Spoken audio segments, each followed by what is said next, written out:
Alright, so here's our second video about resistance. This one is not so much talking about components, although a bit, about how you can measure the resistance of a component, but we're going to look at the resistance of an actual wire and how you can vary that and how you can arrange that to be the way that you want it to be for whatever purpose that you're making the wire. So perhaps you have a wire that's going to be used for an appliance in your house, then maybe you want a wire like this. Or perhaps you have a wire that's going to be transmitting electricity to millions of people.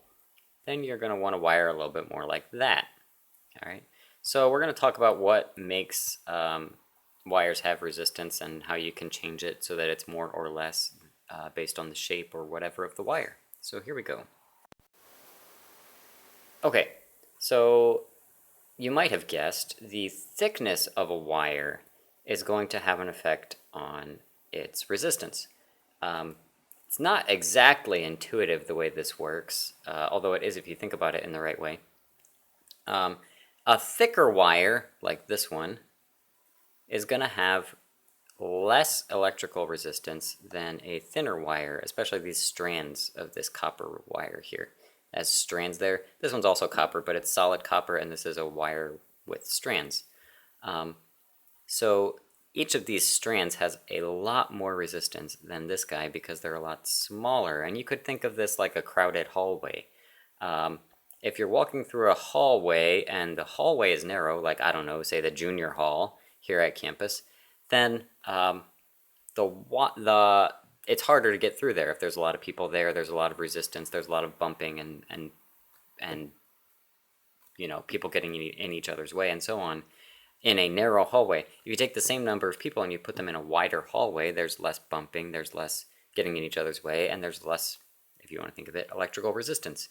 So that's the idea going on here. The more space you have inside the wire, the less the electrons jostle against each other and the less resistance there is inside the wire. So a thick wire, less resistance, thin wire, more resistance. So you might say, like, here's one wire or one strand of a wire, and then you connect those all up with each other, you get what's called a strand or a rope of wire. Then you might have a solid core in the middle, and then you might connect a whole bunch of those ropey strands around the core.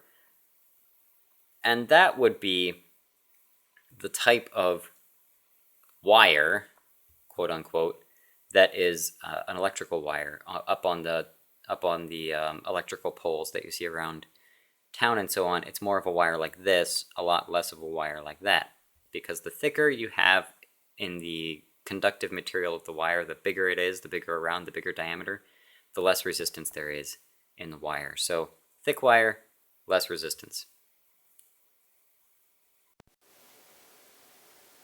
All right, second thing. Now this one should be really intuitive.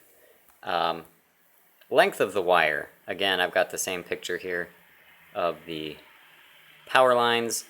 Those are pretty long wires, really, really long if you consider how far they go from the power station to your house.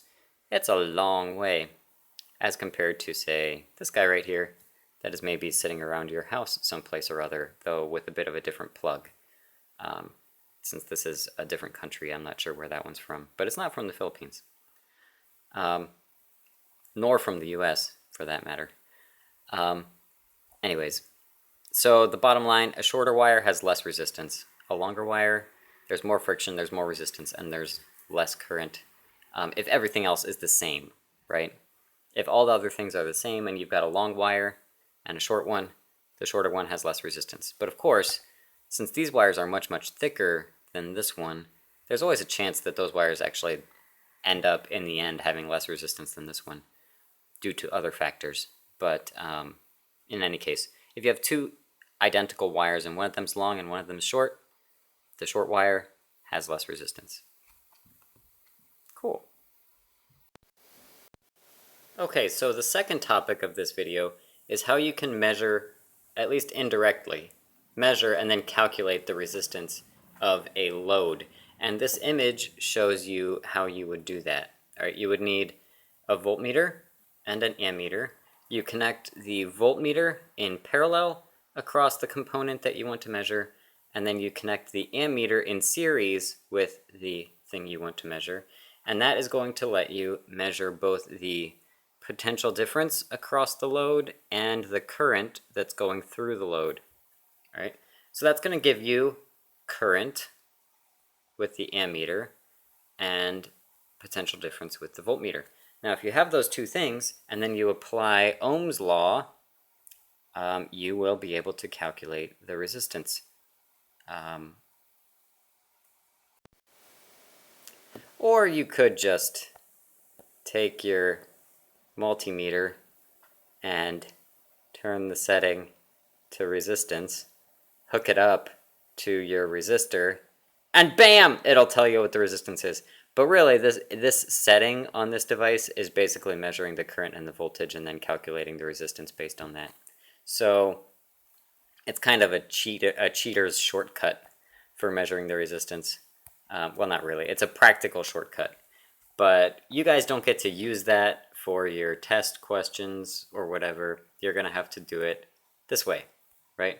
Where you're given, or you find, either you find or you are given the potential difference across the load and then the current through it, and then you can calculate. How do you calculate? By using Ohm's law. All right, so you would use this equation, the relationship between voltage, current, and resistance. Sorry, relationship among those three quantities. So with the readings from those 2 meters in the previous image, the amps and the volts, we can calculate the resistance quite easily by just plugging them in right there. So those two measurements and a simple calculation can give us the resistance of any load in any circuit. Assuming we have 2 meters that we can hook up to the load, we can find the current, we can find the voltage, and then we calculate the resistance. Or again, if you're being practical and you have a multimeter, you might as well just set it to measure resistance and then write down whatever it says on there and you're done. But again, you can't do that for this course, sadly, unless it tells you to do that. But there you go. That's the resistance of wires and how it varies with length and cross-sectional area of the wire.